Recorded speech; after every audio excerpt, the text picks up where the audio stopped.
everyone, assalamu alaikum, namaste, sat shri akal. Welcome back to my another video and I hope you all are doing great. So दोस्तों, आज का video हम देखने वाले हैं 5 mysterious temple मतलब शिव जी के, और उसको हम जानेंगे कि ये क्यों, इनकी क्या पीछे कहानी है और कैसे जो है वो इनको मिस्टीरियस कहा जाता है. सो चलते हैं वीडियो की तरफ रिएक्ट करते हैं. So let's start. पूरे भारत में भोले भंडारी यानी भगवान शिव के अनेकों मंदिर हैं, जिसमें से कुछ के बारे में तो हम सभी जानते हैं, लेकिन आज मैं आपको भगवान शिव के 5 ऐसे रहस्यमय मंदिरों के बारे में बताने जा रहा हूं, जिसके बारे में आपने शायद ही सुना होगा, जिनके बारे में आप जानकर हैरान हो जाएंगे. तो चलिए शुरू करते हैं. नमस्कार दर्शकों, द डिवाइन टेल्स पर आपका स्वागत है. पहला मंदिर स्तंभेश्वर महादेव मंदिर. ये मंदिर अरब सागर के बीच कैम्बे तट पर स्थित है. 150 साल पहले खोजे गए इस मंदिर का उल्लेख महाशिव पुराण के रुद्र संहिता में मिलता है. इस मंदिर के शिवलिंग का आकार 4 फुट ऊंचा और 2 फुट के व्यास वाला है. स्तंभेश्वर महादेव का ये मंदिर सुबह और शाम दिन में 2 बार पल भर के लिए गायब हो जाता है और कुछ देर के बाद उसी जगह पर वापस भी आ जाता है, जिसका कारण अब अरब सागर में उठाने वाले ज्वार और भाटा को बताया जाता है, जिस कारण श्रद्धालु मंदिर के शिवलिंग का दर्शन तभी कर सकते हैं जब समुद्र की लहरें पूरी तरह शांत हो. ज्वार के समय शिवलिंग पूरी तरह से जलमग्न हो जाता है. ये प्रक्रिया प्राचीन समय से ही चली आ रही है. यहाँ आने वाले सभी श्रद्धालु को एक खास पर्चे बांटे जाते हैं, जिनमें ज्वार भाटा आने का समय लिखा होता है. ऐसा इसलिए किया जाता है ताकि यहाँ आने वाले श्रद्धालुओं को परेशानी का सामना ना करना पड़े. इसके अलावा इस मंदिर से एक पौराणिक कथा भी जुड़ी हुई है. कथा के अनुसार राक्षस तारकासुर ने भगवान शिव की कठोर तपस्या की. एक दिन शिवजी तपस्या से प्रसन्न होकर प्रकट हुए और वरदान मांगने को कहा. उसके बाद वरदान के रूप में तारकासुर ने शिव से मांगा कि उसे सिर्फ शिव जी का पुत्र ही मार सकेगा, और वो भी 6 दिन की आयु का. शिव जी ने ये वरदान तारकासुर को दे दिया और अंतर्ध्यान हो गए. इधर वरदान मिलते ही तारकासुर तीनों लोक में हाहाकार मचाने लगा, जिससे डरकर सभी देवतागण शिव जी के पास गए. देवताओं के आग्रह पर शिव जी ने उसी समय अपनी शक्ति से श्वेत पर्वत कुंड से 6 मस्तक, 4 आंख और 12 हाथ वाले एक पुत्र को उत्पन्न किया, जिसका नाम था कार्तिकेय. जिसके पश्चात कार्तिकेय ने 6 दिन की उम्र में तारकासुर का वध किया. लेकिन जब कार्तिकेय को पता चला कि तारकासुर भगवान शंकर का भक्त था, तो वो काफी व्यथित हो गए. फिर भगवान विष्णु ने कार्तिकेय से कहा, उस स्थान पर एक शिवालय बनवा दे, इससे उनका मन शांत होगा. भगवान कार्तिकेय ने ऐसा ही किया. फिर सभी देवताओं ने मिलकर वहीं सागर संगम तीर्थ पर विश्वनंद स्तंभ की स्थापना की, जिसे आज स्तंभेश्वर तीर्थ के नाम से जाना जाता है. निष्कलंक महादेव. ये मंदिर गुजरात के भावनगर में कोल्याक तट से 3 किलोमीटर अंदर अरब सागर में स्थित है. रोज अरब सागर की लहरें यहाँ के शिवलिंगों का जलाभिषेक करती है. लोग पैदल चलकर ही इस मंदिर में दर्शन करने आते हैं. इसके लिए उन्हें ज्वार उतरने का इंतजार करना पड़ता है. ज्वार के समय सिर्फ मंदिर का खंबा और पताका ही नजर आता है, जिसे देखकर ये अंदाजा भी नहीं लगाया जा सकता कि समुद्र में पानी के नीचे भगवान महादेव का प्राचीन मंदिर भी है. ये मंदिर महाभारत कालीन बताई जाती है. ऐसा माना जाता है कि महाभारत युद्ध में पांडवों ने कौरवों का वध कर युद्ध जीता था, पर युद्ध समाप्ति के बाद पांडवों को ज्ञात हुआ कि उसने अपने ही सगे संबंधियों के हत्या कर महापाप किया है. इस महापाप से छुटकारा पाने के लिए पांडव भगवान श्री कृष्ण के पास गए, जहां श्री कृष्ण ने पांडवों को पाप से मुक्ति के लिए एक कला ध्वजा और एक काली गाय सौंपी और पांडवों को गाय का अनुसरण करने को कहा, और कहा कि जब गाय और ध्वजे का रंग काले से सफेद हो जाए तो समझ लेना कि तुम सबको पाप से मुक्ति मिल गई है. साथ ही श्री कृष्ण ने पांडवों से ये भी कहा कि जिस जगह ये चमत्कार होगा वहीं पर तुम भगवान शिव की तपस्या भी करना. 5 भाई भगवान श्री कृष्ण के कहे अनुसार काली ध्वजा हाथ में लिए काली गाय पीछे पीछे चलने लगे. इसी क्रम में वो सब कई दिनों तक अलग अलग जगहों पर गए, लेकिन गाय और ध्वजा का रंग नहीं बदला। पर जब वो वर्तमान गुजरात में स्थित कोलियाक तट पर पहुंचे तो गाय और ध्वजा का रंग सफेद हो गया। इससे पांचों पांडव भाई बड़े खुश हुए और वहीं पर भगवान शिव का ध्यान करते हुए तपस्या करने लगे।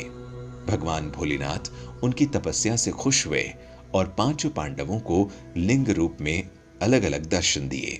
वही पांचों शिवलिंग अभी भी वहीं स्थित है। पांचों शिवलिंग के सामने नंदी की प्रतिमा भी है। पांचों शिवलिंग एक वर्गाकार चबूतरे पर बने हुए हैं तथा ये कोलियाक समुद्र तट से पूर्व की ओर 3 किलोमीटर अंदर अरब सागर में स्थित है। इस चबूतरे पर एक छोटा सा पानी का तालाब भी है जिसे पांडव तालाब कहते हैं। श्रद्धालु पहले उसमें अपने हाथ पांव धोते थे और फिर शिवलिंगों की पूजा अर्चना करते थे। क्योंकि यहाँ पर आकर पांडवों को अपने भाइयों की हत्या के कलंक से मुक्ति मिली थी, इसीलिए इसे निष्कलंक महादेव कहते हैं। भादव के महीने में अमावस को यहाँ मेला लगता है जिसे भाद्रवी कहा जाता है। प्रत्येक अमावस के दिन यहाँ भक्तों की विशेष भीड़ रहती है। लोगों की ऐसी मान्यता है कि यदि हम प्रियजनों की चिंता की आग शिवलिंग पर लगाकर जल में प्रवाहित कर दें तो उनको मोक्ष मिल जाता है।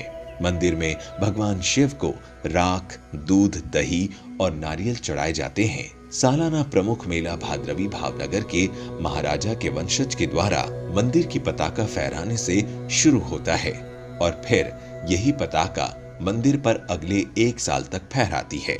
तीसरा, अचलेश्वर महादेव मंदिर। अचलेश्वर महादेव मंदिर नाम से भारत में महादेव के कई मंदिर है, लेकिन राजस्थान के धौलपुर में स्थित अचलेश्वर महादेव मंदिर बाकी सभी मंदिरों से अलग है। ये मंदिर राजस्थान और मध्य प्रदेश की सीमा पर स्थित है, जो चंबल और बीहड़ों के लिए प्रसिद्ध है। भगवान अचलेश्वर महादेव का ये मंदिर इन्हीं दुर्गम बीहड़ों के बीच स्थित है। इस मंदिर का शिवलिंग, जो दिन में 3 बार रंग बदलता है, सुबह में शिवलिंग का रंग लाल होता है, दोपहर में केसरिया और जैसे जैसे शाम होती है शिवलिंग का रंग सांवला हो जाता है।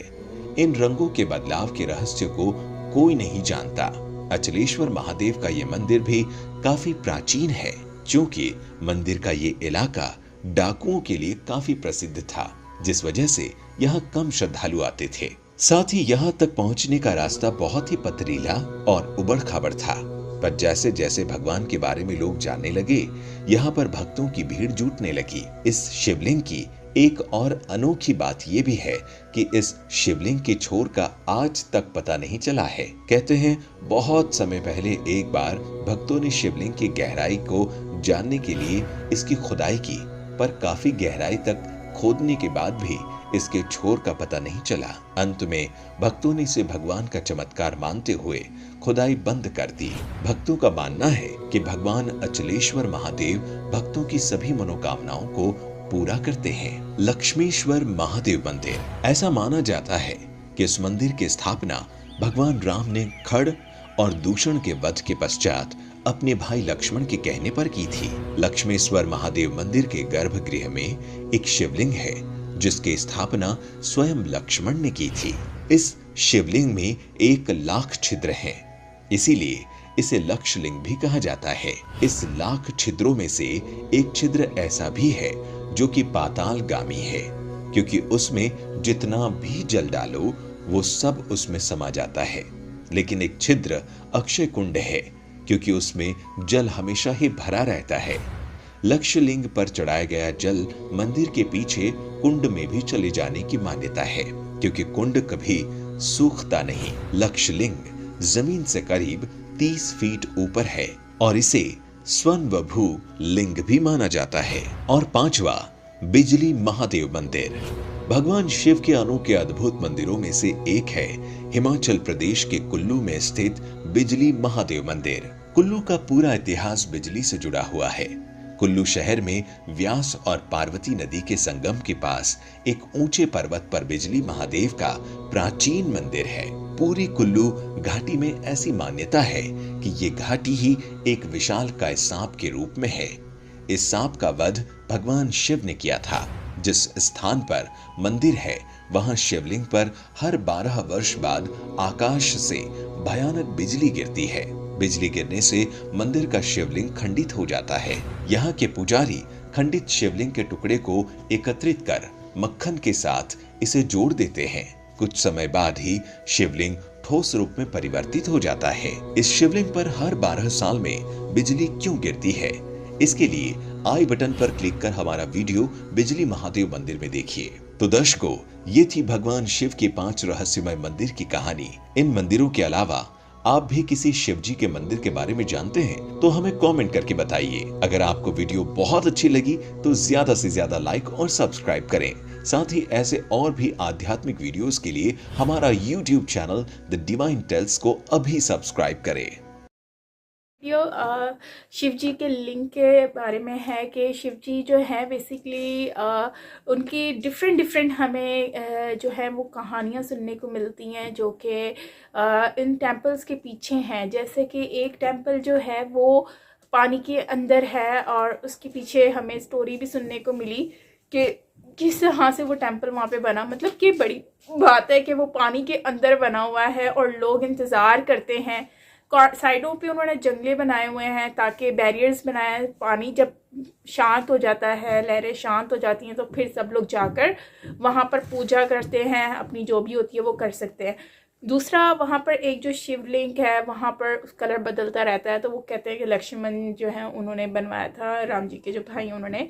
और वो शिवलिंग जो है वो अक्सर वो दिन में 2 से 3 कलर जो है वो डेली चेंज करता है। मतलब मुझे तो वाकई में यकीन नहीं हो रहा कि वाकई में ऐसा होता है कि नहीं होता। या आप लोग मुझे बताना कमेंट सेक्शन में कि शिवलिंग वाकई में ये कलर चेंज करता है कि नहीं करता। मतलब कह रहे हैं कि सुबह में एक कलर होता है, दोपहर में और रात में और। तो मतलब कि कैसे पॉसिबल हो सकता है, ये मुझे बताना आप लोग कमेंट सेक्शन में।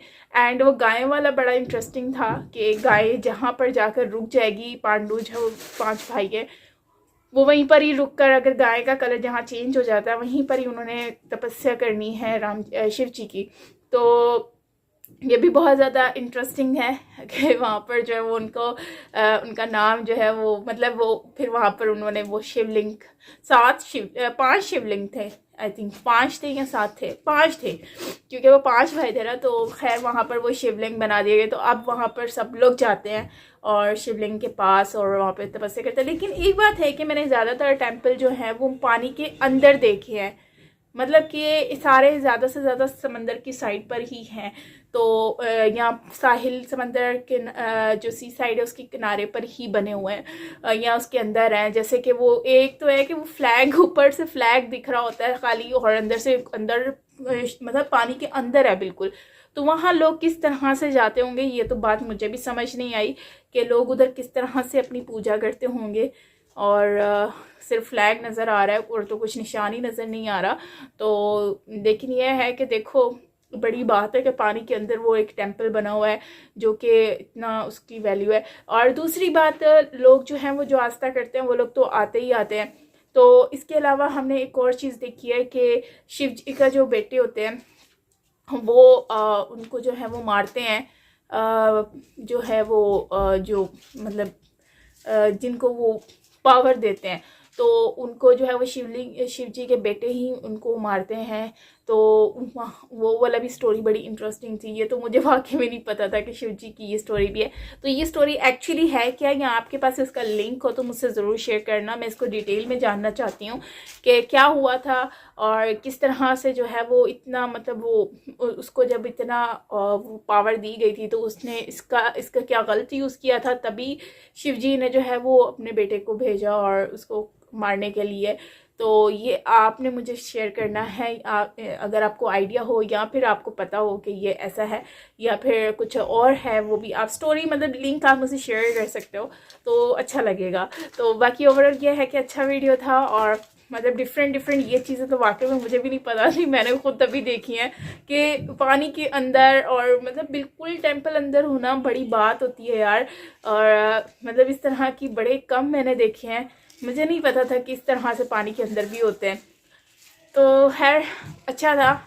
बाकी कमेंट सेक्शन में बताना और मिलते हैं नेक्स्ट वीडियो के साथ। हाँ, मेरा न्यू व्लॉग आ गया साइमा पीरज़ादा व्लॉग चैनल पर, इंडिया और पाकिस्तान के बॉर्डर के ऊपर। सो ज़रूर वॉच कीजिएगा। सो मिलते हैं नेक्स्ट वीडियो के साथ। Till then take care.